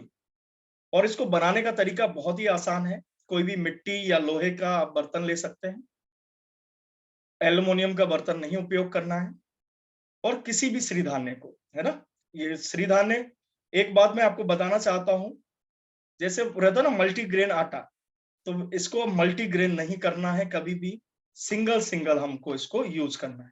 कभी अब भी आप स्वास्थ्य के लिए इसको यूज करें तो आपको सिंगल सिंगल यूज करना है, और सबसे उत्तम माना गया है कि कम से कम एक अनाज को आप 2 दिन तक खाएं, तो उससे क्या होगा, न्यूट्रिशन की कंटिन्यूस सप्लाई रहेगी, और न्यूट्रिशन की कंटिन्यूस सप्लाई होने के कारण हमारी हेल्थ में हमें उसके मैक्सिमम बेनिफिट्स अचीव होंगे। तो हर बार में आपको एक बार में एक अनाज ही, एक बार में आपको एक अनाज ही खाना है। थोड़ा सा अभी थोड़ा मैंने होल्ड किया है, एक बार में आपको एक अनाज खाना है। तो इसको अम्बली कैसे बनाते हैं, आप एक बर्तन ले लें, है ना, मिट्टी का, और क्वांटिटी आप एक व्यक्ति के लिए बनाना चाहें तो छोटी एक कटोरी में आपने उसको लिया, और उसको धुल लिया। धुलने के बाद 10 से 12 गुना पानी रखकर उसको आपको रात भर छोड़ देना है, और सुबह बनाते वक्त उसे धुलना नहीं है। धुलना क्यों नहीं है? क्योंकि ये जो ग्रेन्स हैं, इनके चारों तरफ एक न्यूट्रिशन की लेयर होती है, जिनको बोलते हैं लिगेंड्स, और ये लिगेंड्स जो हैं हमारी हेल्थ के लिए बहुत ही अच्छे होते हैं। और हम उसको बार बार धुलेंगे, माने रात भर भीगने के बाद धुलेंगे या उसका पानी फेंक देंगे, तो वो जो न्यूट्रिशन है वो भी उसके साथ वाइप आउट हो जाएगा। उसके बाद उसे आप चढ़ा दें, और पतले दलिया की तरह उसको पकने दें, वो अपने आप जो है 15-20 मिनट के अंदर फट जाएगा। और उस दलिया को आपको रख देना है, सुबह आपने जैसे बनाया उसके अंदर नमक नहीं मिलाना है, कुछ भी चीज नहीं मिलानी है बनाते वक्त, उसको आपको सुबह रख देना है, और आपको शाम को कंज्यूम करना है, और इसको आप अगले दिन भी कंज्यूम कर सकते हैं। जैसे दही हम जमाते हैं ना, तो दही में क्या होता है, उसके अंदर भी बैक्टीरिया होते हैं, लेकिन वो अच्छे बैक्टीरियाज होते हैं। इसी तरीके से जो अम्बली है, ये भी हल्का फर्मेंट होती है, और इसके अंदर अच्छे बैक्टीरिया जो है वो फर्मेंटेशन प्रक्रिया के कारण आ जाते हैं। तो जब भी फर्मेंटेशन करें, ऊपर से उसे जो एक पतला कपड़ा होता है, उस कपड़े से उसको ढक दें और उसको छोड़ दें। जब आप उसको छोड़ देंगे, उसके बाद आपको सुबह उसको कंज्यूम करना है, माने नेक्स्ट टाइम, सुबह बनाया शाम को, ठंडी का समय है, आप अगले दिन भी इसको उपयोग कर सकते हैं। तो इसको हमें किस तरीके से उपयोग करना है, इसको हमें गर्म नहीं करना है, क्योंकि गर्म करेंगे तो इसके अंदर जो अच्छे बैक्टीरियाज आए हैं वो सब नष्ट हो जाएंगे। तो इसको हमें किस तरीके से उपयोग करना है, सुबह बनाया शाम को, है ना, या अगले दिन, और उसको हमने ठंडा लिया, लेकिन अब हमें चाहिए कि थोड़ा सा गर्म हो जाए, तो इसको हमें डबल बॉयलर में गर्म करना है। कैसे, गर्म पानी के अंदर रख दें, पानी को गर्म कर लें और उसको रख दें आप, तो उससे क्या होगा, हल्का सा वो कुनकुना हो जाएगा, गर्म हो जाएगा। अब इसको खाते वक्त आप जिस तरीके से भी इसको कंज्यूम करना चाहें उस तरीके कर सकते हैं। जैसे दाल के साथ खाना चाहें दाल मिला के खा सकते हैं, सब्जियों के साथ खाना चाहें सब्जियों के साथ खा सकते हैं, दही के साथ खाना चाहें दही के साथ खा सकते हैं। इसके अलावा आप चाहें कि भाई गुड़ घी मिला के खाना है, गुड़ घी मिला के खा सकते हैं। अब खाते वक्त आप जैसे भी चाहें अपने स्वाद अनुसार उसको कंज्यूम कर सकते हैं। ये पहली रेसिपी है। ये रेसिपी क्या है, फर्स्ट रेसिपी है, जिस रेसिपी को आप मैक्सिमम, कोई कैंसर का पेशेंट है उसके लिए भी ये बहुत उपयोगी है, और उसको तुरंत जो है उससे एनर्जी मिलेगी, उसकी जो स्वास्थ्य समस्या है वो कम होगी। अभी मेरा जाना हुआ था एक हेल्थ मीट में, उसके अंदर मुझे पता चला एक कैंसर की, एंडोक्राइन कैंसर था, एक बुजुर्ग महिला थी, उनको डॉक्टर ने बोला कि आपका 3 महीने ज्यादा से ज्यादा जो है आप जीवित रहेंगी, और वो उस हेल्थ मीट में 8 से 9 महीने बाद बोली कि जब मेरे को डॉक्टर ने बोला, उससे 8 से 9 महीने बाद आई हूं मैं, 8-9 महीने हो गए मुझे, और मैं मिलेट्स कंज्यूम कर रही हूँ, और उसके बाद जो मेरा स्वास्थ्य है, जो मेरा बिगड़ा हुआ स्वास्थ्य था वो ठीक हो गया। पहले तो मैं बेड रेस्ट पे ही थी, अभी मैं अपने पैरों से चल के आई हूँ इस मीट में, और उन महिला की उम्र थी 75 साल के ऊपर। तो इसका जो प्रभाव है ये आपको 3 दिन के अंदर दिखने लगेगा। एक और प्रभाव जो आपको मिलेट खाने के बाद दिखेगा, जैसे चावल हम लोग खाते हैं, भरपेट खाना खा लिया, गेहूं खा लिया तो हमें तुरंत नींद आती है, लेटने का मन होता है।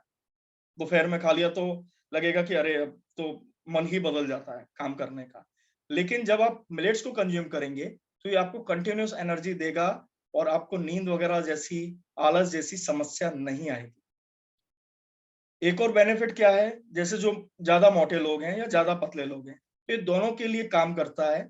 ज्यादा मोटे लोगों को क्या होता है, वो चाहते हैं कि मेरा वजन कम हो जाए, ऐसा कुछ खाने को मिल जाए उसे खाता भी रहूं मैं और वजन भी कम हो। तो ये ऐसा फूड है, इसको खाते भी रहेंगे आप और वजन भी कम होगा आपका। इसका मुख्य क्या है कि आप खाएंगे तो ये आपकी भूख जो आपको बार बार लग रही है, जैसे फ्रिक्वेंसी है, आपको हर 2 घंटे पे 1 घंटे पे भूख लग रही है, तो आपकी फ्रिक्वेंसी को कम कर देगा। जो कमजोर लोग हैं तो ये क्या है, ये पोषण से युक्त है, इसके अंदर प्रोटीन की मात्रा भी आप देखें तो सभी के अंदर प्रोटीन की मात्रा भी काफी ज्यादा है, 12%, 12%, 11-11। तो ये आपका जो है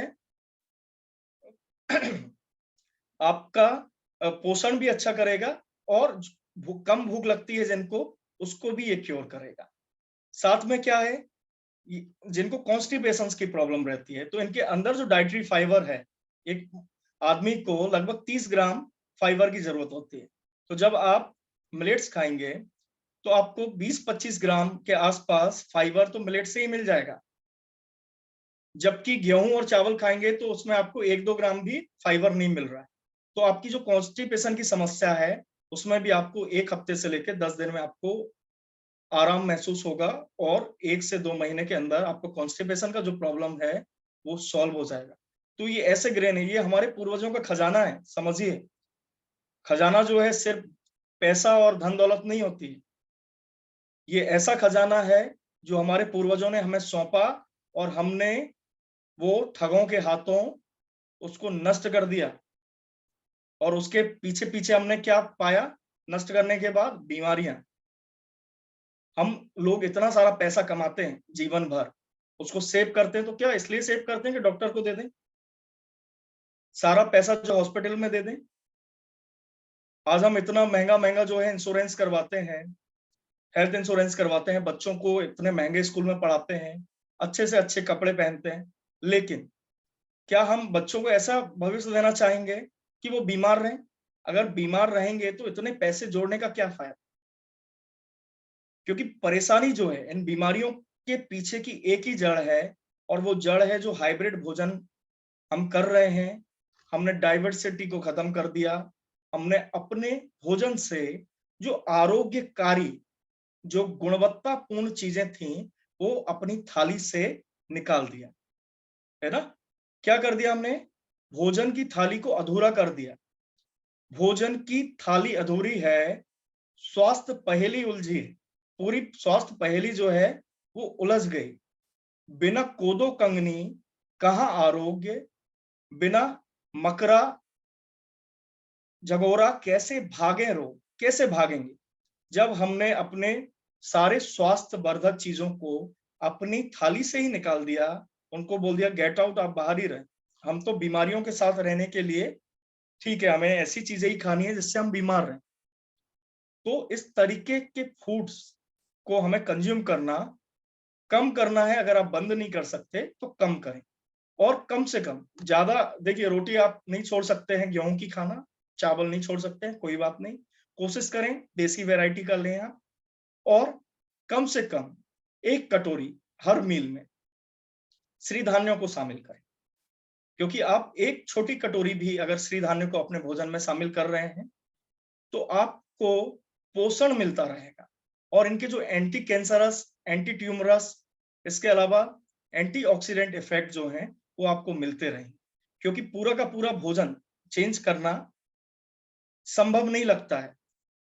कोई कहेगा कि नहीं, आज तक आप गेहूं चावल खाते आ रहे थे, कल से छोड़ दीजिए, तो आप कहेंगे नहीं नहीं, ऐसा नहीं हो सकता है। लेकिन हाँ, थोड़ा थोड़ा हम शामिल कर सकते हैं, और शामिल करेंगे, आपको उसका स्वाद अच्छा लगेगा, तरह तरह के आप व्यंजन बनाना सीखेंगे, तो उसको आप अच्छे से उपयोग कर पाएंगे। और मेघना मैम जो है, उनके बारे में मैं आपको बताना चाहूंगा। उनको मिलेट लेडी भी कहा जाता है, और वो मिलेट की भारत में जो है सबसे बड़ी शेफ है, और उनका योगदान मिलेट्स को घर घर तक पहुंचाने में बहुत ही उपयोगी रहा है। उन्होंने ऐसी ऐसी रेसिपीज जो है लोगों तक पहुंचाई हैं। बहुत बढ़िया सुदर्शन जी, आप डीआईपी डाइट को फॉलो कर रहे हैं, मिलेट्स को कंज्यूम कर रहे हैं, बहुत ही अच्छी बात है। और भी लोग प्रेरित होंगे, और धीरे धीरे जो है वो भारत के लोग भी अवेयर होंगे अपनी संपदा को लेकर। जैसे जापान के लोग अवेयर हैं, जैसे फ्रांस के लोगों ने अपना खाना नहीं छोड़ा, लेकिन हम लोगों ने अपना खाना छोड़ा।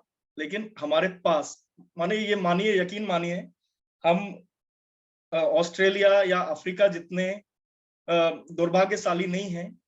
हमारे जो बनवासी अंचल हैं, हमारे जो बनवासी भाई बहन हैं, उन लोगों ने हमारे इन आरोग्य के खजानों को अभी तक संभाल के रखा है। और अगर आप देखें, मेरा खुद जाना हुआ, छत्तीसगढ़ भी जाना हुआ, बैतूल, मंडला, इसके अलावा नॉर्थ से लेकर साउथ तक हर स्टेट में मैं गया। और जब मैं जाता हूँ तो मैं उधर के लोगों से चर्चा भी करता हूँ, उधर के हेल्थ कंडीशंस को भी देखता हूँ। जैसे उत्तराखंड में आप देखें, वो लोग बार्नयार्ड मिलेट को, कोदो मिलेट को कंज्यूम करते हैं, और उनकी हेल्थ जो है वो 80 साल 90 साल के लोग भी हमारे एमपी के 60 साल के लोगों से ज्यादा हेल्दी हैं, वो बीमारियों के प्रकोप से बचे हुए हैं। अगर आप बैतूल जाएं तो आप देखेंगे वहां के लोग जो है हम लोगों से बहुत ज्यादा हेल्दी हैं, उनको बीमारियां कम हैं। तो ये बीमारियों का जो कारण है ना, सिर्फ लाइफ स्टाइल नहीं है। क्योंकि आप एक्सरसाइज भी करेंगे, अच्छी बात है, एक्सरसाइज करना ही है, लेकिन अगर आप भोजन गलत करते रहेंगे तो आपको बीमार होने से कोई भी नहीं बचा सकता है। क्योंकि सबसे पहला पॉल्यूशन हमारे भोजन में आया है। और देखिए, सबसे अच्छी बात मैं आपको बताऊं श्री धान्य की। श्री धान्य, अतुल जी भी डीआईपी डाइट फॉलो कर रहे हैं, बहुत अच्छी बात है अतुल जी।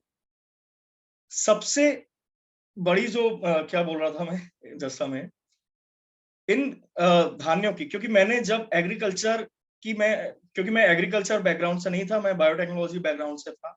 और जब मैं एग्रीकल्चर सीखने निकला तो मैंने 3 सालों में, 2014 से लेकर 2017 तक 3 सालों में लगभग 18 स्टेट्स की 100 से ज्यादा यात्राएं की, सिर्फ एग्रीकल्चर को सीखने। कोई भी एक्सपर्ट मुझे मिलता, मैं उससे मिलने पहुंच जाता, चाहे वो सुभाष पालेकर जी हों, कृषि ऋषि सुभाष पालेकर जी का आपने नाम सुना हो। उन्होंने भारत की वैदिक कृषि को पुनः जीवित करने में बहुत बड़ा योगदान दिया। इसी तरीके से अगर वंदना शिवाजी हों, जो जेनेटिक डाइवर्सिटी को प्रिजर्व कर रही हैं, राकेश निहाल जी हों, बहुत सारे लोगों से मेरा मिलने का मौका मिला। तो जब भी मैंने सीखा, समझा, तो पहले मुझे लगता था कि ऑर्गेनिक एग्रीकल्चर अच्छा होता है ना, ये केमिकल नहीं करना चाहिए, ऑर्गेनिक करना चाहिए। लेकिन जब मैंने गहराई तक गया, षड्यंत्रों की तह मैंने खोली, तो मुझे पता चला जो लोग केमिकल बेचते थे वही लोग अब ऑर्गेनिक बेच रहे हैं। जो लोग पहले हमारे किसानों को ठग रहे थे केमिकल के नाम पर, वो लोग अब ठगने लगे ऑर्गेनिक के नाम पर, कि भाई ये ऑर्गेनिक पेस्टिसाइड डालो, ये ऑर्गेनिक बैक्टीरिया डालो, ये डालो, वो डालो। लेकिन उन्होंने उन्हें ये बात नहीं बताई कि भाई गाय ले आओ अपने खेत में, आपकी खेती की दशा सुधर जाएगी।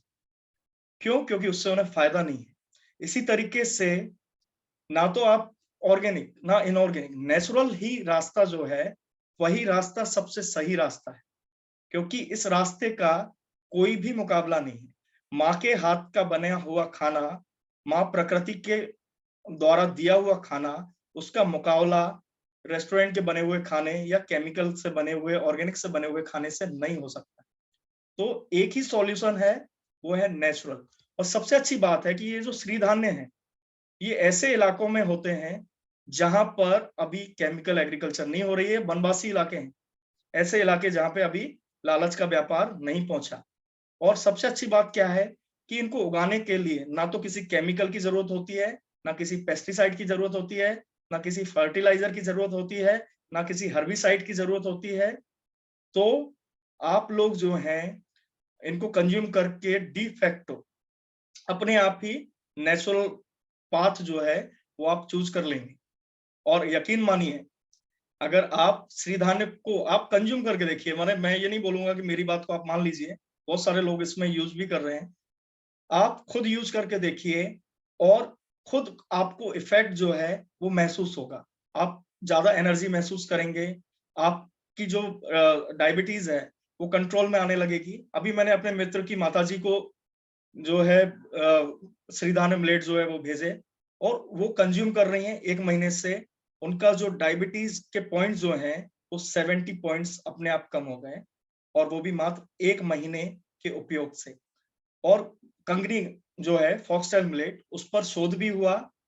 लगभग 300 लोगों को के ग्रुप्स को 50 ग्राम कंगनी मिलेट रोज खिलाया गया, तो उनमें देखा गया कि सभी में 20 से लेकर 30% तक जो हायर डायबिटीज थी वो कम हो गई।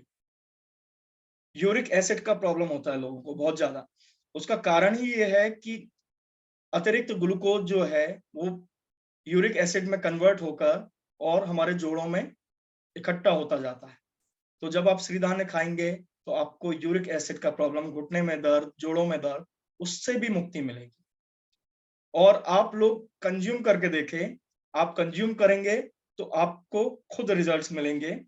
और श्रीधान्य के बारे में तो मैं बहुत बोल सकता हूँ, लेकिन टाइम की भी लिमिट है, टाइम हमारा हो गया है। हमारी जो मीटिंग थी वो 1 घंटे की थी।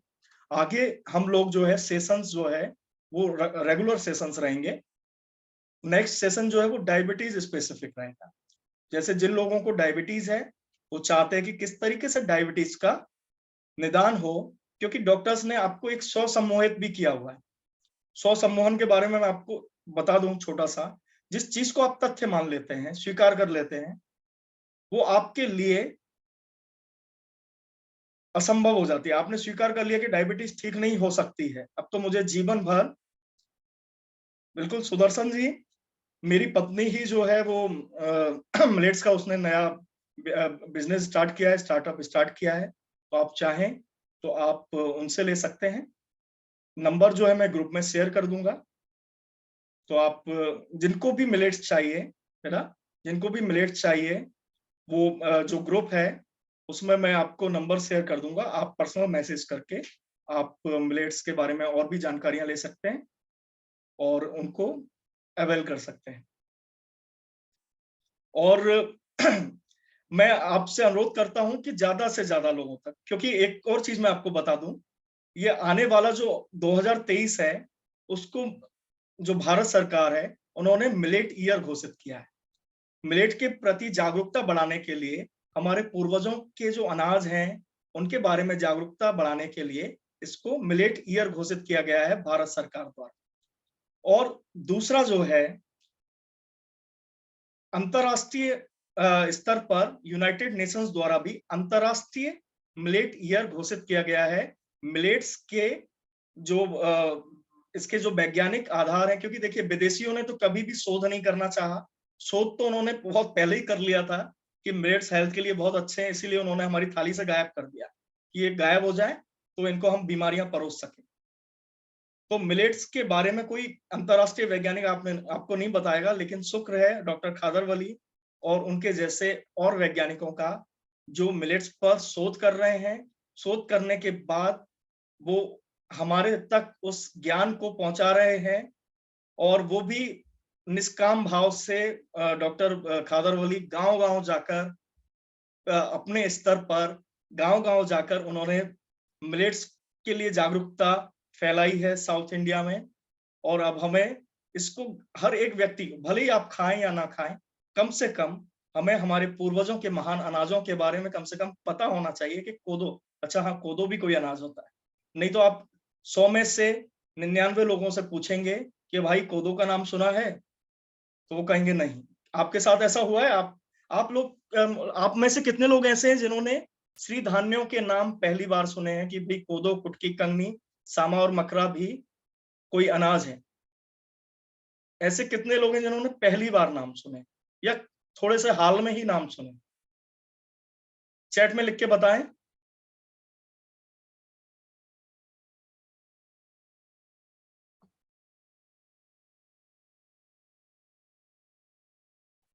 सुदर्शन जी पूछ रहे हैं डिलीवरी हो जाएगी? बिल्कुल डिलीवरी हो जाएगी। पूजा जी ने थोड़े दिन पहले ही सुना है। तो अधिकतर लोग ऐसे हैं, क्योंकि मैं जिनके भी संपर्क में आता हूं तो अधिकतर यही होता है, वो बोलते हैं कि अच्छा हमने सुना नहीं, और जबकि विश्व के श्रेष्ठतम अनाज है। हम श्रेष्ठतम के बारे में नहीं जानते हैं, हम कचरे के बारे में तो जानते हैं, लेकिन हम श्रेष्ठतम अनाजों के बारे में नहीं जानते। अच्छा, आप में से अगर कोई कुछ प्रश्न पूछना चाहता है तो अब मैं ओपन कर रहा हूं, आप प्रश्न पूछ सकते हैं। कोई भी प्रश्न आप पूछना चाहें तो आप खुद को अनम्यूट करके या चैट में लिखकर प्रश्न पूछ सकते हैं।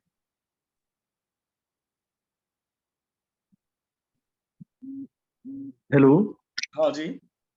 नमस्कार वैभव जी, सुदर्शन ही बोल रहा हूँ। जी सुदर्शन जी बोलिए।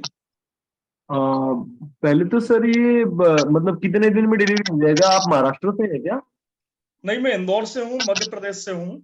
डिलीवरी से रिलेटेड इशू आप मुझे एक बार कॉल कर लेंगे तो मैं आपको उसका निदान बता दूंगा।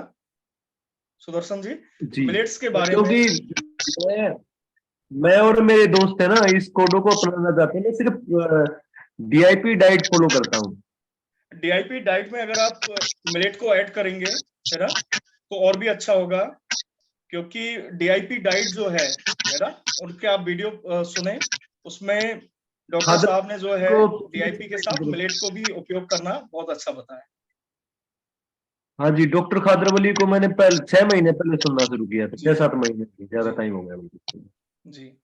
तो उसी के लिए पूछना चाहता है कि हम 5-6 बंदे हैं जो मतलब इस चीज को करना चाहते हैं मेरे साथ, और मेरे दोस्त भी हैं जो इसके लिए राजी हैं। तो आप मुझे कॉल कर लें, है ना, मैं अपना नंबर शेयर कर रहा हूँ आप सभी के साथ, है ना। हाँ सर, चैट में नंबर मैं शेयर कर रहा हूँ, आप पूछ सकते हैं मुझसे कभी भी। अच्छा, एक आप और मुझे चीज व्हाट्सएप बताएंगे करके। सर? जी एक और चीज पूछ सकता हूँ सर? हाँ, मेरी गुड़िया के दिल में छेद है। जी आपकी मेरी जो आवाज गुड़िया है उसके दिल में। आप चैट में लिख दें, आपकी आवाज नहीं आ रही है सुदर्शन जी। और कोई प्रश्न पूछना चाहता हो कि कैसे कंज्यूम करना है, या कोई और प्रश्न? बिल्कुल, मेघना मैम जो है वो बहुत ही अद्भुत काम कर रहे हैं नरेंद्र जी, और मेघना मैम के कारण बहुत जागृति फैली है, और लाखों लोग उनके वीडियोस देखकर नई नई रेसिपीज, केक, पिज्जा से लेके हर चीज बनाना सीख रहे हैं। हेलो जी, मैं अनुश्री बोल रही हूँ, नागपुर से, महाराष्ट्र। जी अनुश्री जी। हाँ, मैं प्रोसो मिलेट के हेल्थ बेनिफिट्स जानना चाहती थी। प्रोसो माने चीना? हाँ। मैम, चीना जो है वो एक न्यूट्रल मिलेट है ना, और उसको खाने से वो जैसे यूरिक एसिड के लिए अच्छा होता है मैम, और बाकी है कि वो न्यूट्रल मिलेट है, और उसमें फाइबर की मात्रा कम है, लेकिन अगर आप उसको खाना चाहें तो कोई बुराई नहीं। इधर आप थाली लेके जी, मैं ऊपर आई नोट करो आपकी आवाज कम आ रही है।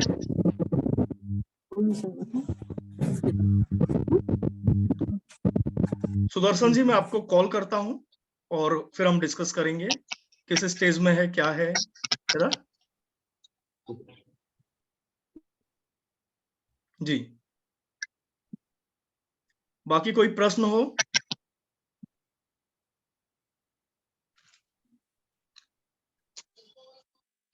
देखिए, श्रीधान्य जो है, श्रीधान्य हिंदी नाम है और मिलेट से वैभव तृणधान्य। जी नमस्ते।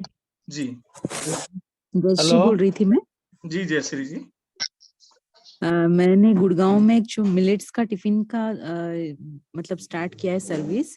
जी, तो मतलब जो लोग मिलेट्स जैसे बनाना नहीं जानते हैं जी, तो वो लोग मिलेट्स का ये सर्विस ले सकते हैं। बिल्कुल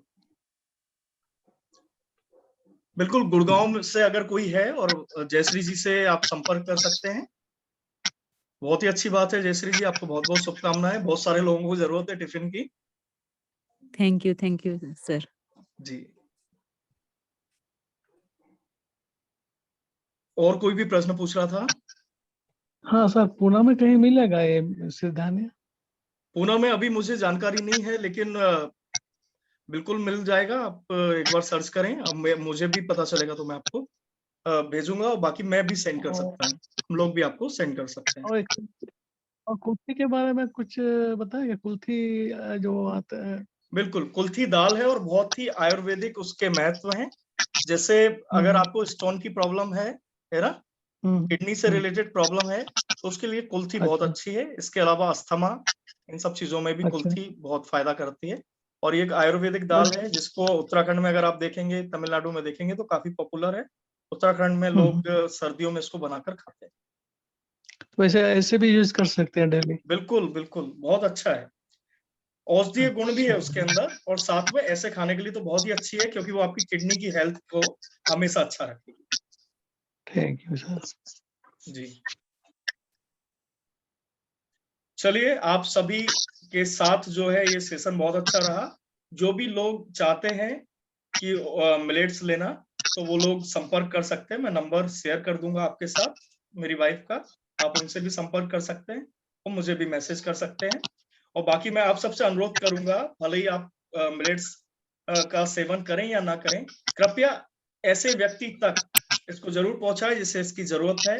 कोई अगर व्यक्ति डायबिटीज से पीड़ित है, अगर कोई ब्लड प्रेशर, यूरिक एसिड और भी अन्य शारीरिक समस्याओं का सामना कर रहा है, तो उन लोगों तक जरूर इस ग्रुप का लिंक शेयर करें, जिससे कि वो लोग भी इस ग्रुप में ज्वाइन हो सकें और हमारे पूर्वजों के महान अनाजों के बारे में उनको जानकारी हो और वो अपने जीवन में उनको उपयोग कर स्वस्थ रह सके, है ना? आप सभी के साथ ये सेशन बहुत अच्छा रहा। इसी तरीके से हम लोग मिलते रहेंगे और हमारी कम्युनिटी जो है वो बढ़ती रहे और सभी लोग हेल्दी रहे। यही परमात्मा से मैं कामना करता हूँ। धन्यवाद। धन्यवाद सर, आपको बहुत बहुत धन्यवाद इस संगोष्ठी के आयोजन के लिए। बहुत बहुत धन्यवाद सर। और कृपया मैं आप सबसे निवेदन करूंगा कि ग्रुप में अपना एक्सपीरियंस कैसी लगी आपको ये वर्कशॉप, उसको जरूर शेयर करें, जिससे जो लोग अभी शेयर नहीं, जिन लोगों ने अटेंड नहीं की है, वो आगे की वर्कशॉप अटेंड करने के लिए प्रेरित हों।